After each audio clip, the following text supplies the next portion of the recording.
매주 한 시대 하나님이 쓰셨던 귀한 분들의 책 한 권을 우리가 교우들이 함께 읽고 그 책의 내용을 우리가 함께 나누는 시간입니다. 오늘은 존 오토버그라고 하는 사람이 썼던 단순하게 믿으라, 이 책이 우리의 주제로 될 것입니다. 같이 한번 읽겠습니다. 마태복음 14장 22절로 33절입니다. 시작. 예수께서 즉시 제자들을 재촉하사 자기가 무리를 보내는 동안에 배를 타지 앞서 건너편으로 가게 하시고 무리를 보내신 후에 기도하러 따로 산에 올라가시니라. 저물매 거기 혼자 계시더니 배가 이미 육지에서 술이나 떠나서 바람이 거스름으로 물결로 말미암아 고난을 당하더라. 밤 사경에 예수께서 바다 위로 걸어서 제자들에게 오시니 제자들이 그가 바다 위로 걸어오심을 보고 놀라 유령이라 하며 무서워하여 소리 지르거늘 예수께서 즉시 이르시되 안심하라 나니 두려워하지 말라.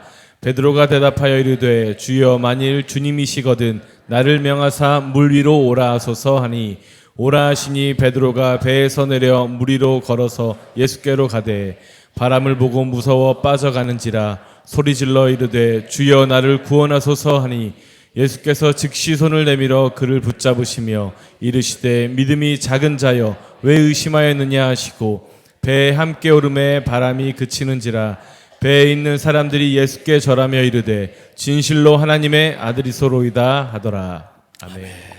제 목회 여정에 한치 앞이 보이지 않았던 때가 있었습니다. 한번 깨어진 이 마음을 추스르기가 어려웠던 때가 있었어요. 이제 모든 것이 다 끝났다 싶었던 때가 있었습니다. 그때 제 마음을 추스러서 다시 일어날 힘을 주었던 한 권의 책이 오늘 소개하는 존 오토버그의 물 위를 걸으려면 단순하게 믿으라, 이 한 권의 책이었습니다.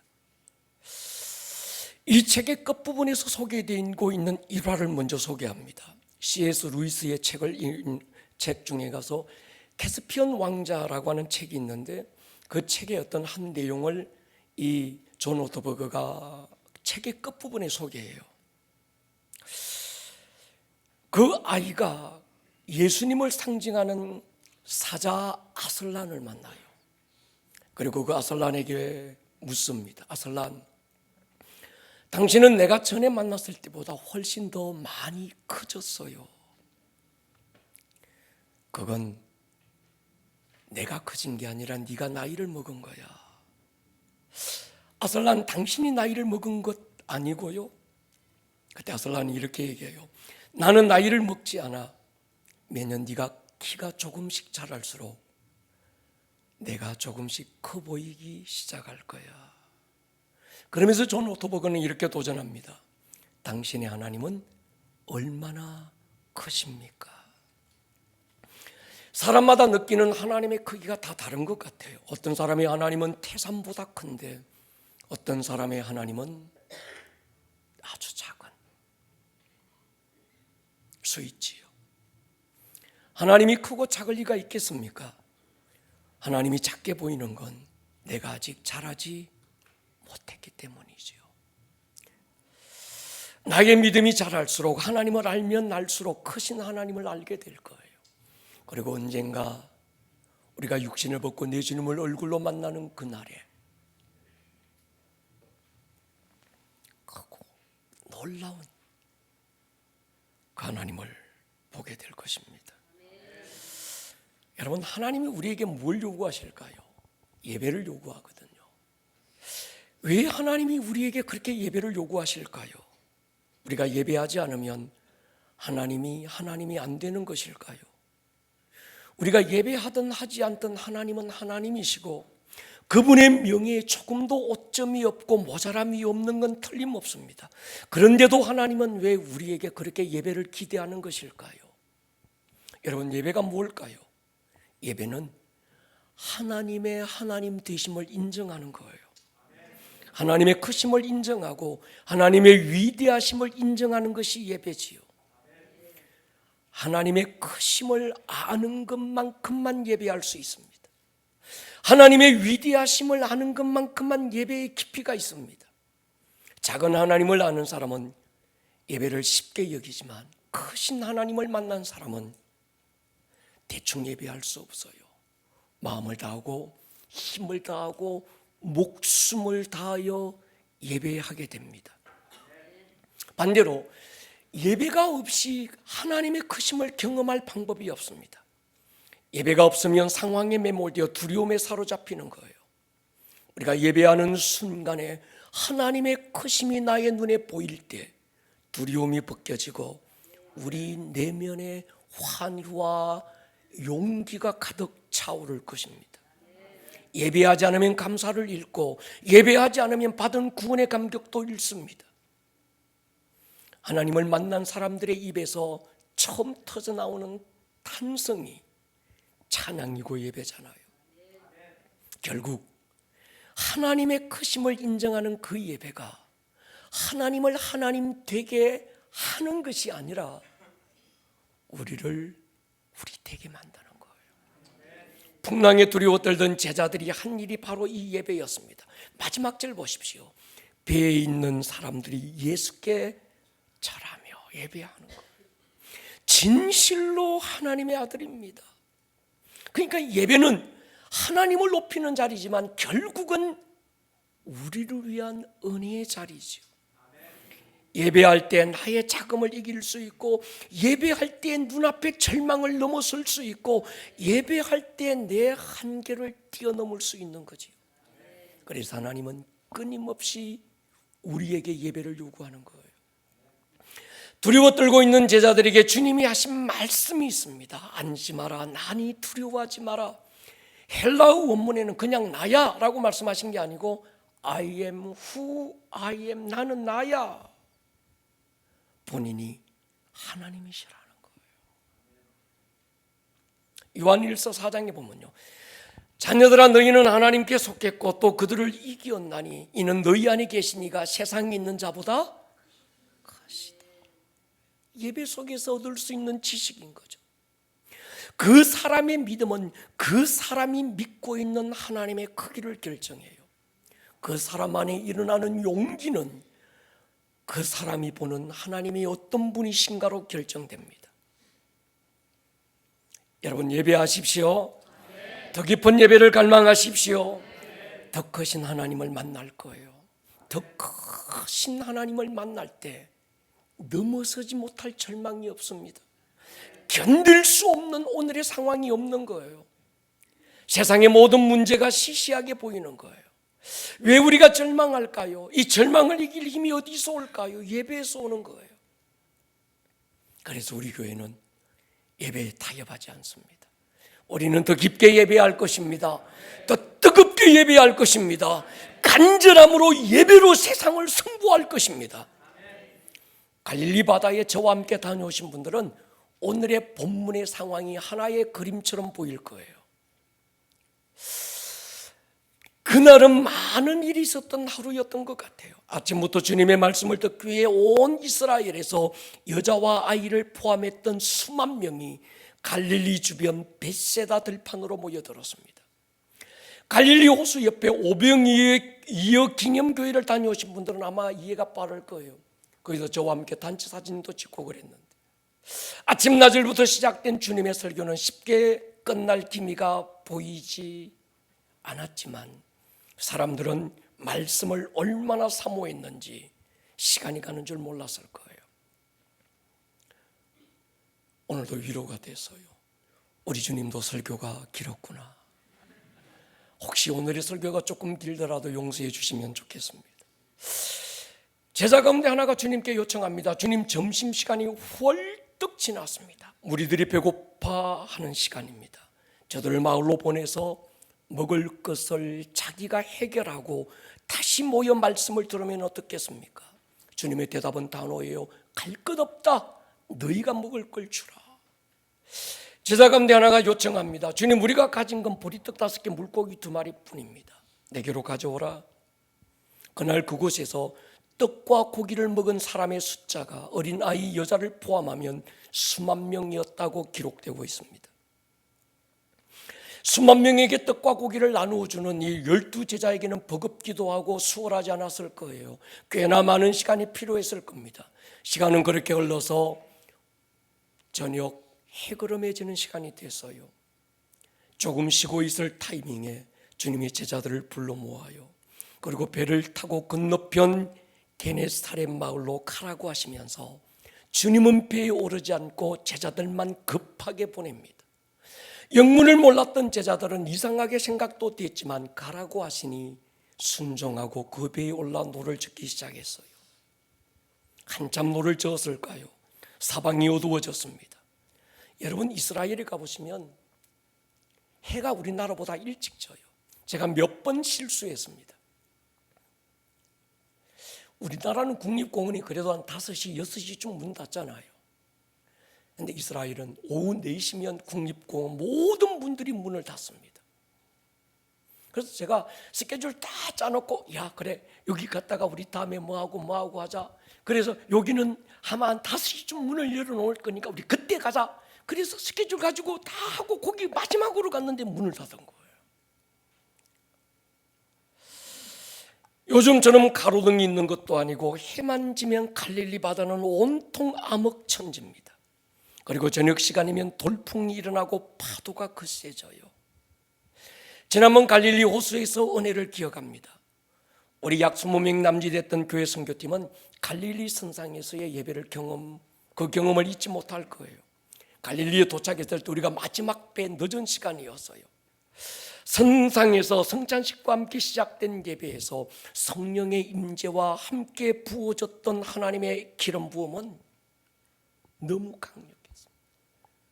우리는 찬양하다가 견딜 수 없어서 서로 끌어안고 눈물 짓고 통성으로 기도하기 시작했고, 어떤 사람 때에 맞춰서 춤을 추니 우리가 덩실덩실 기뻐서 춤을 추기 시작했어요.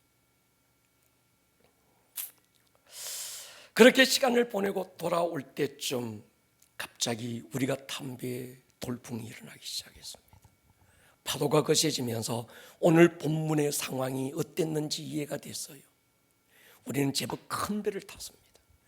근데 2000년 전 예수님 시대에 그 이스라엘의 고고학자들이 최근에 발견한 2000년 전 예수님 시대의 그 갈릴리 호수의 그 고기잡이 배를 전시해 놨는데 요거보다 조금 작았던 것 같아요.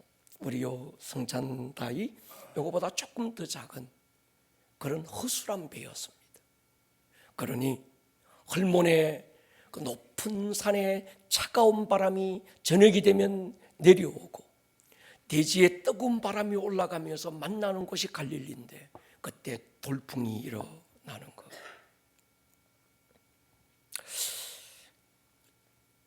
제자들은 두려웠습니다.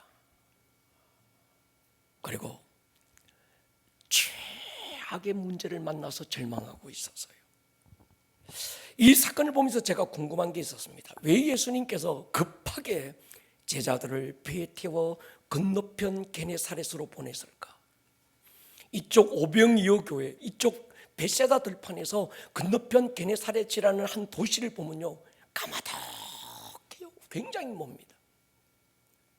그리고 그 늦은 시간에 하루 종일 음식 나누어 주고 주님 수종 드느라 피곤했던 제자들, 그리고 그 제자들만 그 바다에 보낸 이유가 무엇일까? 제자들은 전문가였지만 돌풍을 예상하지 못할 수도 있겠다. 그런데 주님은 돌풍이 일어날 걸 알고 계셨을 텐데 왜 보내셨을까? 벳세다 들판에서 일어난 엄청난 일, 가장 흥분했던 사람들이 누구였을까요? 떡을 얻어먹은 무리였을까요? 아니면 떡을 내어드린 어린아이였을까요? 제 개인적인 생각인데 아마 12제자들이었을 거예요. 주님이 축사하신 후에 갑자기 보리떡 5개 물고기 2마리 요게 불어나서 막 산더미처럼 막 불어난 게 아니었습니다. 제자들 손에 보리떡 하나씩 주어지고 물고기 반마리씩 나누어지고 그것이 나누어지면 떼주면 떼줄수록 이게 그대로 있는 거예요. 제자들은 충격을 받았을 거예요. 없어져야 되는데 그대로네? 없어져야 되는데 그대로네? 제자들은요, 도대체 저 주님이 어떤 분이지? 누구라서 이런 기적을 일으킬 수 있지? 그리고 지금 우리가 당면한 문제 가운데 민생 문제에 가장 시급한 것이 먹고 사는 건데, 저 주님이 왕이 되면 이 문제는 걱정 없겠다. 그리고 주님이 왕이 되고 대통령이 되면 나도 한 자리 얻어 걸칠 수 있겠구나. 제자들은 흥분하기 시작했을 거예요. 주님이 그런 마음을 알았어요. 하나님으로부터 오지 않는 마음으로 가슴 뛰고 있는 제자들, 그들의 헛된 망상을 깨워주기 위해서 그 바다에 풍랑이는 한 곳으로 보내시진 않았을까요? 바람은 갈수록 더욱 거세졌고 배는 이리저리 제멋대로 흔들리고 부서지고 말 것만 같습니다. 방금 전에 예수님이 왕이 되면 자신들은 예수님을 등에 업고 한자리 할 것이라는 가슴 설레던 기억은 온데간데 없어졌고, 어떻게 하면 지금 살아남을 수 있을까 불안과 두려움에 떨고 있던 제자들이었습니다. 그렇게 파도와 생존의 싸움을 치열하게 하고 있던 그 어둠 속에서 자세히 보이지 않았지만 허스름하게 파도 사이에 어떤 사람의 형체가 보였어요. 제자들은 소리쳤습니다. 유령이다. 파도 보고 놀란 가슴, 주님 보고 더 놀래서. 여러분, 두려움에 빼앗기면요, 주님이 안 보일 수 있어요. 그 자리 그곳에 나를 돕기 위해 달려와 계신 그 주님인데 두려움에 눈이 감기면 안 보이는 거예요. 나만 혼자 외로이 내동댕이 쳐져 있는, 마치 고아처럼 버려진 것만 같은 그런 느낌이 들 수도 있는 거예요. 여러분, 여기서 마가복음 6장에 보면요, 이 상황이 더 자세하게 기록되었는데 48절에 보면 한 단어가 나왔습니다. 바람이 그스름으로 제자들이 힘겹게 노젓는 것을 주님이 보고 계셨어. 그리고 밤 사경쯤에 주님이 바다 위로 걸어서 그들에게 오사 뭐합니까? 지나가려고요. 제자들이 걱정되어서 급한 마음에 물 위로 달려오신 주님이 왜 배에 오르지 않고 지나가려고 하셨을까? 베세다 들판에서 홀로 남아 외롭게 기도하시는 그 주님의 시야에 갈릴리 호수에서 외롭게 노젓고 죽음 앞에서 절망하고 어떻게든 이 상황을 헤쳐보려고 몸부림치는 노를 젓고 있는 제자들이 안쓰러워서 급하게 물 위를 달려오셨다면 배 위로 뛰어들어오셔서 놀란 가슴 진정시켜 주시고 괜찮대, 내다, 그래 안심해라, 이젠 다 끝났어야, 그러니까 마음 편하게 가져야, 제 같았으면 그랬을 텐데 주님은 바라만 보고 있는 거예요. 그리고 시간이 얼마나 지났을까? 주님은 지나가려고 하시는 거예요. 쉽게 이해가 안 됩니다. 지금 상황이 평범한 상황이 아닙니다. 죽느냐 사느냐 사경을 헤매는 상황입니다. 그런데 주님은 남의 집 불난것 구경하듯이 구경만 하고 계시다가 왜 지나가려고 하셨을까? 와서 현장을 보니까 본인이 생각했던 것보다 심각한 상황이 아니라고 판단했던 것일까? 아니면 자신과 전혀 상관없는 상황이라고 생각했던 것일까요? 다른 건 몰라도 지금 이 상황에 대해서만큼은 주님께도 어느 정도 책임이 있었던 건 분명했습니다. 그 바다에 그 시간에 보낸 분이 그분이었던 거예요. 제자들은 순종한 것밖에 없습니다. 그렇게 해서 이런 사단이 벌어졌으면 적어도 일말의 책임의식을 가지고 스쳐 지나가려고 하시면 안 되었던 것 아니었을까요? 근데 주님은 왜 그냥 지나가려고만 하셨을까요? 존 오토버그가 이 책에서 말하고 싶은 핵심은요, 순종하고 가는 길에 고난이 면제되는 건 아니었다는 거예요. 순종하고 가는 부르심의 길이지만 얼마든지 풍랑이 불어오고 파도는 일어날 수 있다는 겁니다. 순종의 길이지만 탄탄대로가 있는 게 아니고 그럼에도 불구하고 끝까지 하나님의 신실하심을 붙들어야 된다는 그 얘기를 하고 싶은 거예요. 여러분, 바울 보십시오. 로마로 가서 복음을 전하라 명령하신 분은 주님이었습니다. 처음 다메섹 도상에서 주님을 만났을 때 주님은 그 바울에게 내가 너를 이방인을 위한 택한 나의 그릇으로 삼을 거다. 그래서 바울에게는 로마가 전부였습니다. 로마로 가는 바울의 여정이 어떠했습니까? 탄탄대로였나요? 아니었습니다. 고린도서 11장 보십시오. 유대인들에게서 40에 하나 강한 매를 40에 하나 감한 매를 5번 맞고 3번 태장 맞고 1번 돌로 맞고 3번 파선당하고 일주야를 깊은 바다에 지내고 여러 번 여행하면서 강의 위험, 강도의 위험, 동족의 위험, 이방인의 위험, 신의 위험, 광야의 위험, 바다의 위험, 거짓 형제 중의 위험, 수고 애쓰고 자지 못하고 목마르고 굶고 헐벗고 춥고 마지막 로마로 가는 길은 죄수의 신세가 되어 결박된 채 끌려갑니다. 가는 길에 유라굴로라는 광풍을 만나요. 거기서 살 소망까지 끊어지는 상황을 만나기도 합니다. 뿐만입니까? 겨우 살아서 멜리데라는 섬에 도착했을 때 너무 추우니까 그 불을 피운 거기에다가 나뭇가지 집으려고 할 때 나무 사이에 독사가 나와서 바울의 손을 물어버려요. 여러분, 그럼에도 불구하고 하나님은 신실하신 분, 그분을 의지하라는 거예요. 제가 좋아하는 목사님 이 찬양이 있어요. 영문 밖의 길. 이 찬양 아는 분이 쉽지 않더라고요. 서쪽 하늘 붉은 노을 영문 밖에 비치는 연약 가운 두 어깨에 십자가를 생각하니 머리에는 가시관 몸에는 붉은 옷 힘없이 걸어가신 영문 밖의 길이라네. 한 발자국 두 발자국 걸어가신 자국마다 뜨거운 눈물 붉은 피 가득하게 고였구나. 아픈 다리 싸매주고 저는 다리 고쳐주사 보지 못한 눈을 열어 영생길을 보여주니 7.8기 할지라도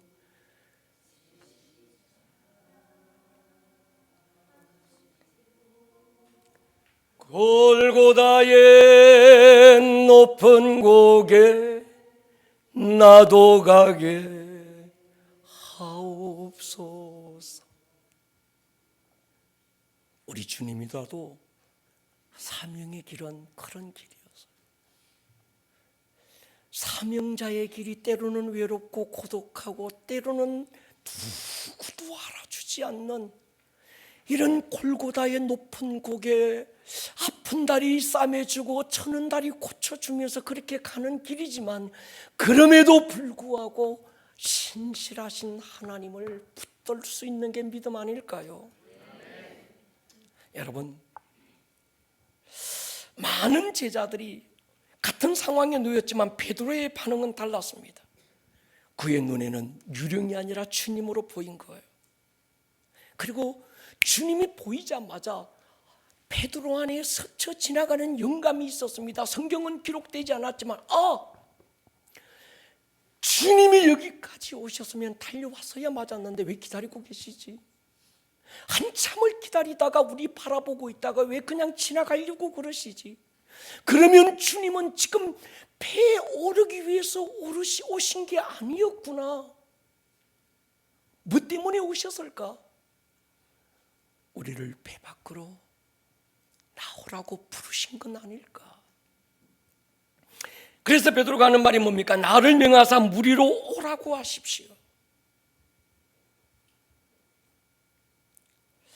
믿음은요, 내가 만든 울타리 안전장치 안에서 웅크리고 있는 게 아닙니다. 번지점프 하라는 얘기 아닙니다.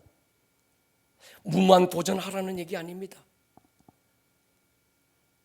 하나님의 신실하심을 보라는 거예요. 그래서 주님이 배에 타셔서 하는 얘기가 뭡니까? 너희가 어찌 믿음이 없느냐? 믿음이 뭡니까?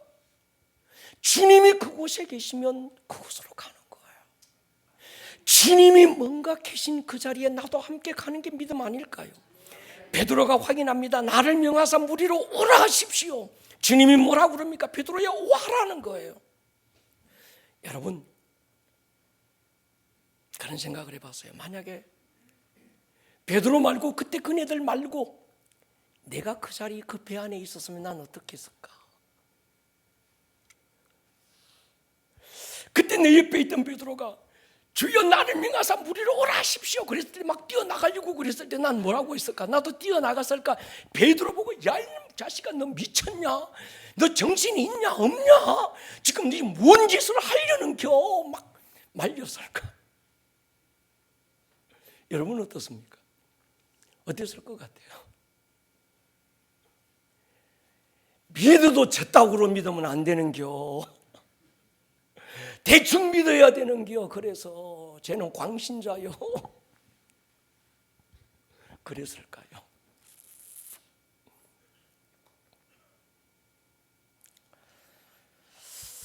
여러분, 믿음은 선택인 것 같아요. 여러분 이게 천국 지옥 얘기 아닙니다. 구원 받고 못 받고 배 안에 있으면 구원 못 받고 배 밖에 나가야 구원 받는다. 그 얘기 아닙니다. 자꾸 그런 거 얘기하지 마세요. 그거하고는 상관없습니다. 지금 주님 말씀하고 싶은 건요, 하나님의 살아계심을 경험할 수 있냐는 거예요.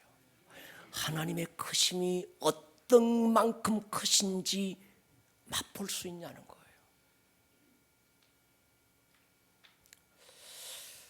하나님의 역사를 우리가 보기 위해서는 배 밖으로 나올 수 있기를 축복합니다. 발을 적실 각오를 하세요. 모험의 얘기 아닙니다. 믿음에 관한 얘기입니다. 천국 가는 얘기 아닙니다. 여러분의 삶의 현장에서 하나님 살아계심을 경험할 수 있는 어떤 흔적을 가지는 거예요. 우리가 할 수 있는 건 첫걸음을 내디는 거예요. 주님 아셨을 것 같아요. 저 베드로가 주님께로 올 수, 여기까지 무리를 걸어서 달려올 수 있는 믿음이 안 된다는 걸 아세요. 그러지 않겠어요? 저 친구 안에 그만한 능력이 없다는 것도 알아요. 근데 주님은요, 첫 발만, 첫 걸음만 내디디라는 거예요. 한 걸음 내디면 다음 걸음 또 내디딜 힘을 주시겠다는 거예요. 아멘입니까? 여러분 보십시오. 첫걸음의 원리, 하나님의 능력을 듣고 아는 것으로 안 됩니다. 내가 경험할 수 있어야 합니다. 그런데 경험하려면 배 밖으로 나오지 않는 한 물리를 걷기가 없습니다. 겨자씨 한 알이지만 땅에 심지 않으면 얻을 게 없는 거예요.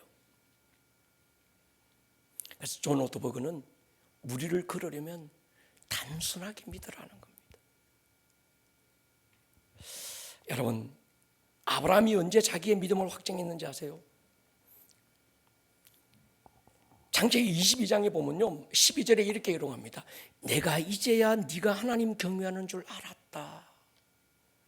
여러분, 창세기 22장에서 독자 이삭에게 나무 장작하고 불을 지고 야 올라가라 모리아산까지 3일 길 걸어서 그래서 제단 위에 올려놓고 칼로 내리치려고 했대. 그제서야 그래 내가 이제야 네가 나 사랑하는 줄 내가 너 알았어, 이 얘기가 아닙니다. 창세기 12장에서 하나님이 아브라함을 갈대아 우르에서 불러내실 때부터 하나님은 아브라함이 하나님을 사랑하는 줄 알고 있었어요. 말씀 따라 긋고 가는 데마다 제단 쌓고 예배하는 아브라함의 중심을 하나님이 왜 몰랐겠어요? 하나님은 아브라함이 하나님을 경외하는 줄을 그 전부터 알고 있었어. 그런데 왜 지금 독자 이삭을 내놓고 드리는 이 순간에 내가 이제서야 알았다라고 얘기하는 건 하나님이 이제서야 알았다는 얘기가 아니었어요.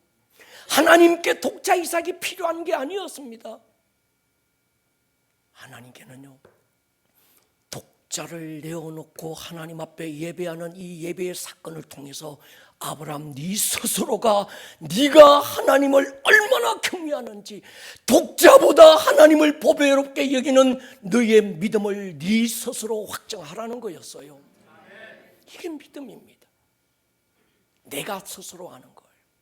어떤 한 사건을 넘어가면서 배 밖으로 뛰어나오면서 내가 감당할 수 없는 그 사건의 어떤 그 너머를 우리가 바라보면서 이 사건을 통해서 내가 하나님을 이만큼 경외하고 있구나, 내 스스로 내 안에 계신 예수 그리스도를 확정하는 거예요. 여러분,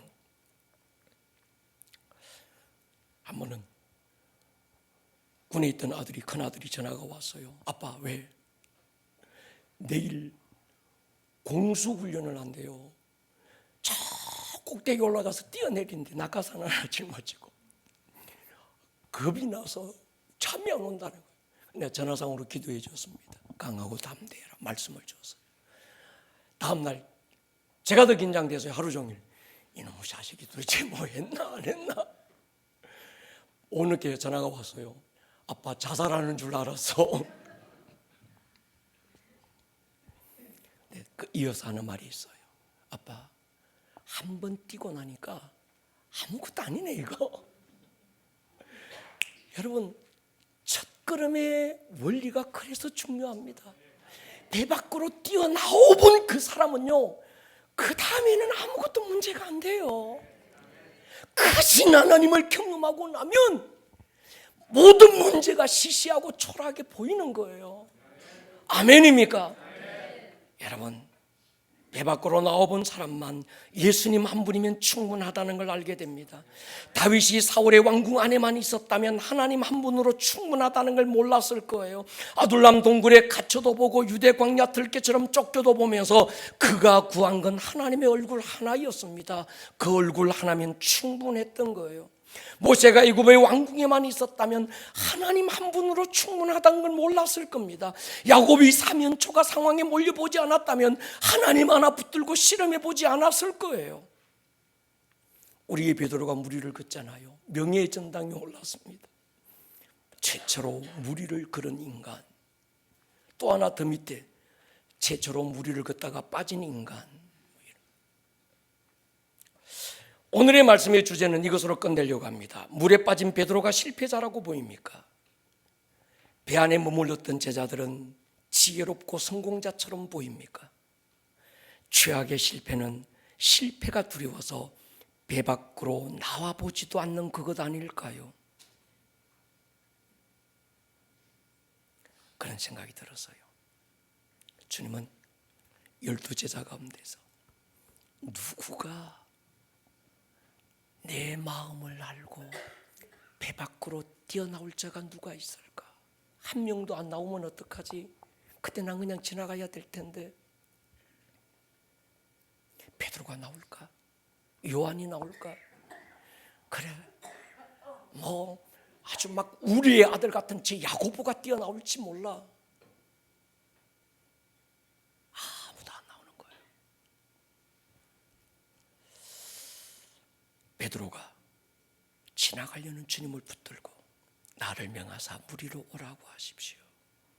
그때 주님은 아마 성경에 기록 안 됐지만 그런 말씀 하셨을 것 같아요. 베드로야, 잘했어. 탁월한 선택이야. 근데 나만 봐야 돼. 딴 데 보지 마. 나만 봐. 알지? 지금 오늘 우리에게 말씀할 거예요. 딸아, 나만 봐. 아들아, 나만 보는 거야. 아무도 보지 마. 어떤 것도 보지 마. 그냥 나만 봐. 배 밖을 뛰어나온 사람에게는 모든 것이 감사가 되고요. 풍랑도 감사요, 찌르는 가시도 감사하고 모든 것이 감사가 되지 않을까요? 머리를 숙여 보겠습니다. 사랑하는 여러분, 우리는 너무 복잡해요. 우리의 계산이 너무 많아요. 세상의 논리와 세상의 수단과 내 경험이, 사람이 만들어 놓은 어떤 수학이 우리의 마음을 복잡하게 만듭니다. 주님 오늘 우리에게 말해요. 아들아, 배 밖으로 한번 나와 볼래? 네가 스스로 만들어 놓고 그 안에 가두어져 있는 너 말고 그 한계를 한번 뛰어넘어 와 볼래? 그런데 나오면 죽을 것 같지? 안 죽어. 망하지 않아. 지금부터야 나의 크심을 네가 경험할 거야. 겸손히 올리는 나의 기도, 간구보다 감사를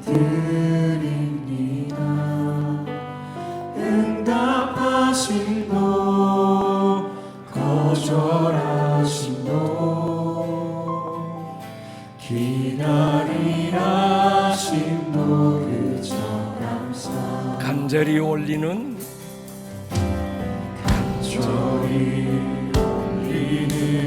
나의 기도 간구보다 감사를 드립니다. 기쁜 날에도 고통 중에도 주가 일하심을 자리에서 우리 한번 일어설까요? 감사 위에 감사를 덮을 때 은혜 위에 은혜가 쌓이네.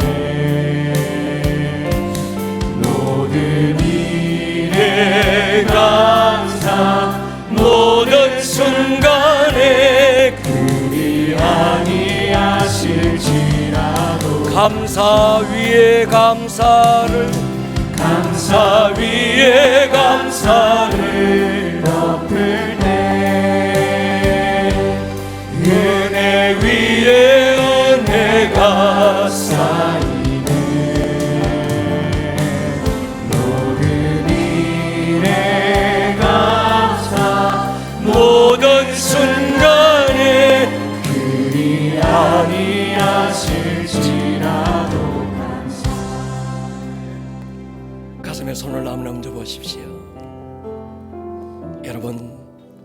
여러분의 마음에 단물이 흐르면 단열매가 맺어요. 근데 썬물이 흐르는 곳에는요, 썬열매가 맺습니다. 어느 지역에 과일이 맛있고 어느 지역에 쌀이 맛있어 물이 단 거예요. 오늘 여러분 안에 내가 만난 하나님의 크기만큼 우리는 단물이 흐를 수 있습니다. 그리고 단열매를 맺을 거예요. 오늘 여러분 앞에 다가온 상황과 문제는 다 다를 수 있습니다. 여러분이 만난 풍랑과 파도는 다를 수 있습니다. 어떤 사람은 질병으로, 어떤 사람은 부모, 어떤 사람은 자녀, 어떤 사람은 가족의 관계 문제 때문에, 어떤 사람은 재정적인 문제 때문에, 사업과 일터의 여러 가지 문제들이 풍랑처럼 우리를 우겨 싸올 때 있습니다. 그렇지만 두려워하지 마십시오. 망하지 않을 거예요. 주님이 달려가 계실 거예요. 그 주님 붙들 수 있기를 축복합니다. 나사렛 예수의 이름으로 불평, 원망, 두려움은 떠나갈지어다. 그리스도의 평강과 감사가 덮을지어다. 지금은 우리 주 예수 그리스도 크신 은혜, 하나님 아버지 다함 없는 그 사랑, 성령님의 감동, 감화, 역사하심이 모든 교우들 위해 지금으로부터 영원토록 함께 있을지어다. 아멘. 오늘 들었던 이 말씀이 듣는 말씀에서 끝나지 않고 여러분들의 삶에 살아내는 말씀으로 생명력 있는 말씀이 될 수 있기를 주님의 이름으로 다시 한번 축복합니다.